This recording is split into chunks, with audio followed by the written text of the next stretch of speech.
Ok. On va répéter l'opération. Donc, d'une manière ou d'une autre, vous allez modifier une autre des images. D'une manière ou d'une autre, vous modifiez une autre des images. C'est-à-dire, soit dans InDesign en cliquant sur elle avec la flèche noire et en demandant dans le menu de la palette lien, modifier avec Photoshop, soit en allant dans Photoshop et en faisant fichier ouvrir.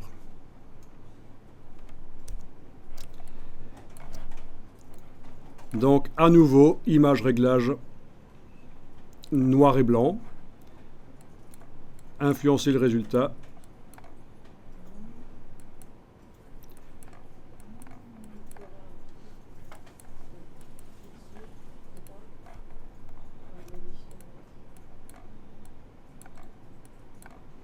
Bien sûr, si votre image couleur ne contient quasiment que du gris au départ, les curseurs ici ne vont pas avoir beaucoup d'effet.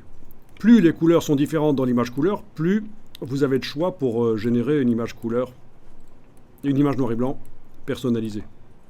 Avec l'ambiance qui vous plaît, sombre ou pas, c'est vous qui voyez. Vous cliquez sur OK quand vous pensez que l'image est valable.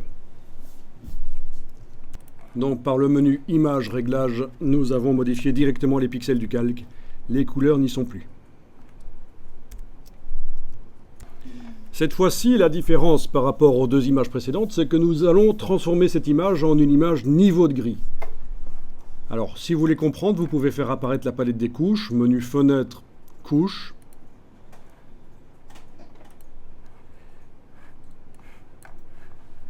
Menu Fenêtre, Couches. Il s'agit d'une image RVB. Potentiellement, elle peut contenir de la couleur. Je vais la transformer en une image à une seule couche de niveau de gris. Vous n'êtes pas obligé d'afficher la palette des couches pour faire ça, mais pour voir que ça se fait, c'est bien. En tant que débutant, c'est intéressant. Vous pouvez aller dans Image, Mode, Niveau de gris. Alors allez-y, Image, Mode, Niveau de gris. Voilà. Alors Photoshop vous indique que pour transformer l'image en niveau de gris, vous devriez utiliser le filtre noir et blanc. C'est ce qu'on a fait déjà. C'est un peu stupide. Donc on clique sur supprimer. Et résultat, on a une seule couche, plus possibilité de mettre de la couleur dans cette image. C'est une image grise à une seule couche. Donc quand on veut imprimer en noir et blanc, voilà par exemple, c'est suffisant. Mais vous allez voir que l'intérêt est dans InDesign. Les images niveau de gris dans InDesign, c'est particulier. Donc vous faites fichier enregistrer, sans changer le nom. Vous faites fichier fermé. Dans InDesign, il va repérer que l'image a été modifiée sur le disque dur. Et il va vous dire, Jan Sakwekenvanin. Ah ben non, ici il a tout de suite mis à jour, puisque j'avais demandé l'ouverture au départ de InDesign. Mais si vous l'avez ouverte au départ de Photoshop, vous devez activer l'image avec la flèche noire et demander, pour cette image-là qui est en surbrillance là maintenant dans la palette lien, vous devez demander une mise à jour, avec l'icône ici de mise à jour. Bon, et par exemple, une fois que je suis dans... Alors, la différence entre cette image-là et les autres, c'est que celle-là, elle est en niveau de gris. D'ailleurs, on le voit dans la palette lien, il est indiqué, quand on la sélectionne, il est indiqué ici, niveau de gris. Alors que les autres, elles sont en RVB. Alors sélectionnez cette image niveau de gris, allez dans la palette nuancier, menu fenêtre, couleur, nuancier, menu fenêtre, couleur, nuancier. Vous voyez la palette nuancier qui contient certaines couleurs, mais en fait, elle peut en contenir évidemment plein d'autres. Ça, c'est les couleurs de départ. On peut agrandir la palette nuancier. Alors voilà.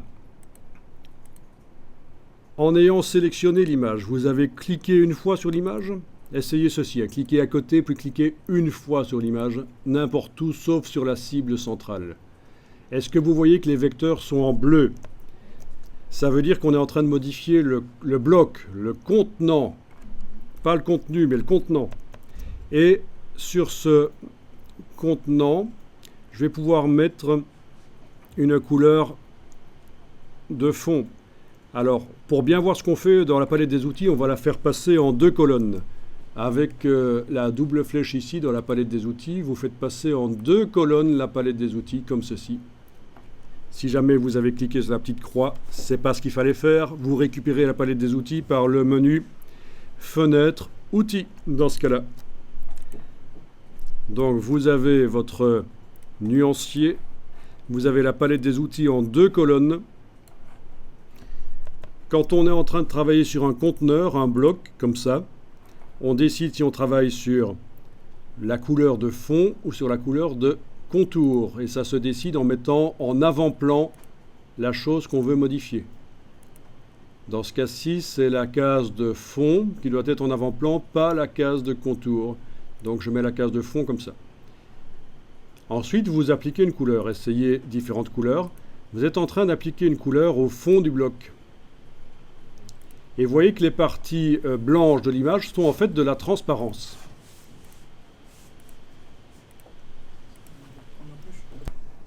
Donc ça, cette petite particularité, vous ne saurez le faire qu'avec des images niveau de gris, modifier la couleur de fond du bloc et que ça transparaisse sur les parties blanches de l'image. Bon, remettez la couleur papier. Donc c'est du blanc, donc on a une image noir et blanc tout à fait normale, les parties blanches sont blanches.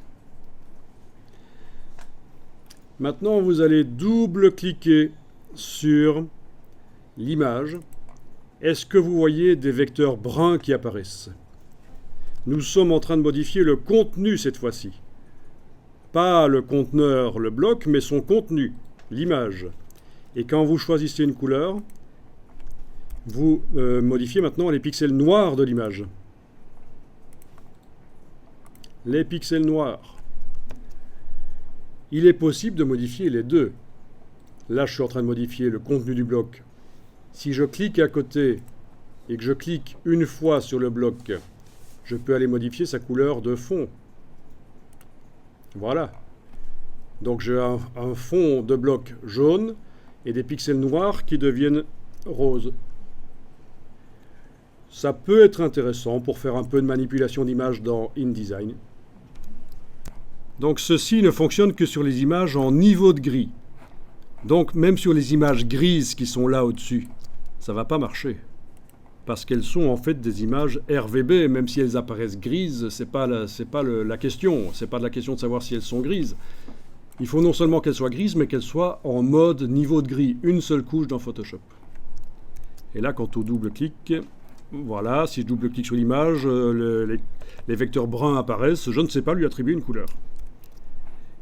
Si je suis en train de sélectionner, de travailler sur le bloc, les vecteurs sont bleus. Si j'attribue une couleur de fond,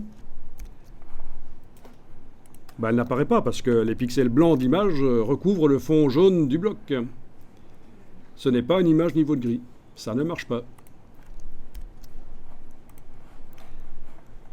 Mais la plupart du temps, les manipulations sur les images, vous les ferez dans Photoshop. C'est vraiment marginal de modifier les images dans InDesign. InDesign, c'est pour modifier, pour faire des mises en page, on travaille sur le texte.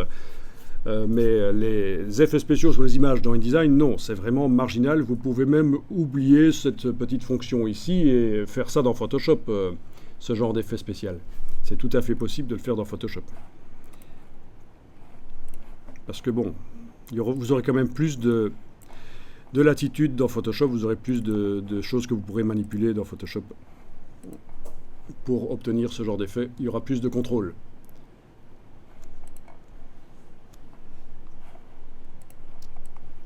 Enfin, ça vous a permis de découvrir qu'il y a des images RVB, mais aussi des images niveau de gris, qui sont utilisables bien sûr dans InDesign avec cette fonctionnalité en plus, coloration du gris et de la transparence si on veut.